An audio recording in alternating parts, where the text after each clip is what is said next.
తిరుమల శ్రీ వెంకటేశ్వర స్వామికి సరఫరా అయ్యే నెయ్యిలో ఏమాత్రం కూడా నాణ్యత తగ్గినా సరే వెంటనే పసిగట్టడానికి అన్నప్రసాదాల స్వచ్ఛతను కాపాడడం కోసం విప్లవాత్మక మార్పులు తీసుకొస్తోంది. ముడి సరుకుల్లో ఏమాత్రం కల్తీ జరిగినా వెంటనే పసిగట్టే వ్యవస్థను సిద్ధం చేస్తోంది. ఇందులో భాగంగానే తిరుమలలో అత్యాధునిక ఎఫ్ఎస్ఎస్ఏఐ ల్యాబ్ను టీటీడీ నెలకొల్పింది. ఇలాంటి వ్యవస్థ దేశంలో ఇప్పటివరకు ఏ ఆలయంలోనూ లేదు. కూటమి ప్రభుత్వ సూచనలతో తిరుమల పవిత్రతను కాపాడేందుకు టీటీడీ తీవ్రంగా శ్రమిస్తోంది. ఈ ల్యాబ్ ప్రాముఖ్యతపై రాజ్ న్యూస్ స్పెషల్ డ్రైవ్.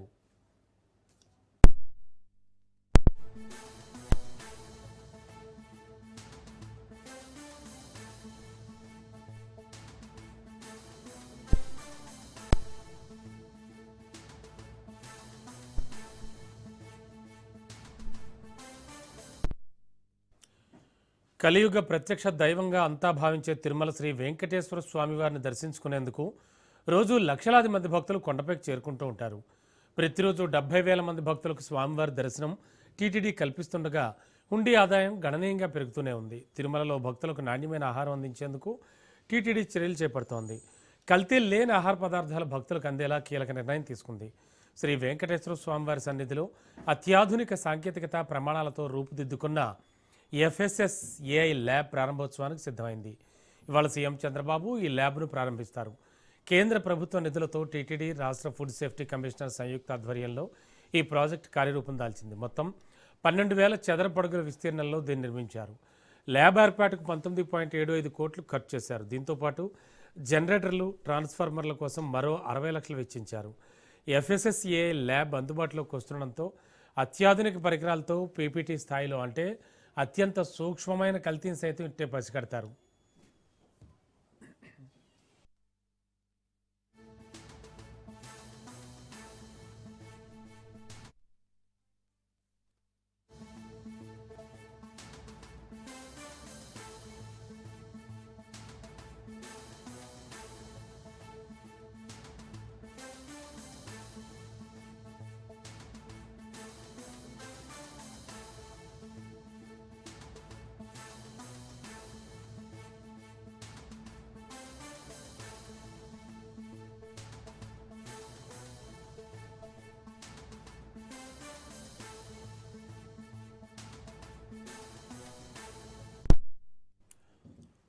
ఈ ల్యాబ్ ద్వారా నెయ్యి, పాలు, నూనెల్లో కల్తీకి చెక్ పెట్టచ్చు.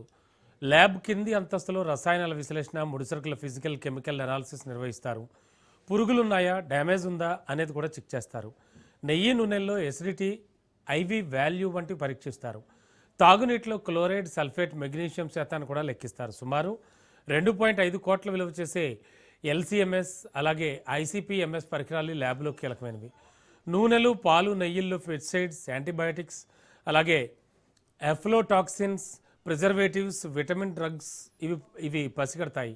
హెవీ మెటల్స్ను సైతం ఇది గుర్తించగలదు.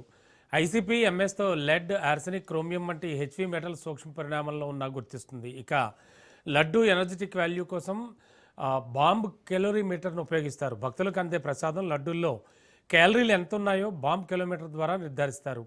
ఇక ఫ్యాట్ అనలైజర్ ద్వారా లడ్డూల్లో వండిన నెయ్యి శాతాన్ని లెక్కిస్తారు.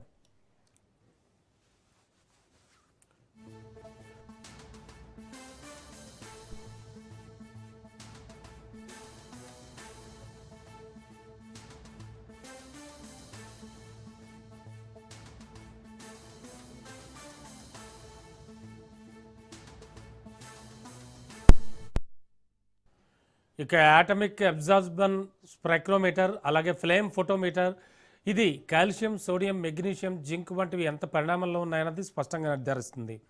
ఖచ్చితత్వం కోసం -40 డిగ్రీల వరకు శీతలీకరించేందుకు డీప్ ఫ్రీజర్ ఇందులో ఉంది. ఫస్ట్ ఫ్లోర్లో సూక్ష్మ జీవ పరీక్షలు నిర్వహిస్తారు. ల్యాబ్ మొదటి అంతస్తులో బ్యాక్టీరియా వంటివి ఆహారంలో ఉన్నాయా లేదా అన్నది పరీక్షిస్తారు. దీనివల్ల రోజంతా టెంపరేచర్, ప్రెషర్, హ్యూమిడిటీ ఆటోమేటిక్గా కంట్రోల్ అవుతాయి. లోపల గాలి మొత్తం ఎప్పటికప్పుడు స్టెరిలైజ్ అవుతుంది. వీటితో పాటు ఎఫ్ఎస్ఎస్ఏఐ ల్యాబ్లోని కొన్ని పరికరాలు రానున్నాయి. ఇందులో ముఖ్యంగా ఈనోస్, ఈటంగ్ అనే కొత్త పరికరాలు మరో 2 నెలల్లో రానున్నాయి. వీటికి కేంద్ర ప్రభుత్వం 3 కోట్ల రూపాయలు మంజూరు చేసింది. అందులో శాంపిల్ ఫీడ్ చేస్తే వాసన, రుచి ఆధారంగా ఇది స్వచ్ఛమైన నెయ్యా లేక కల్తీదా, చెడు వాసన వస్తుందా అనేది యంత్రాలు తేల్చేస్తాయి. కేవలం 9 నెలల రికార్డు వ్యవధిలో పూర్తయిన ఈ ల్యాబ్లో రసాయన, మైక్రోబయాలజీ విభాగాలున్నాయి.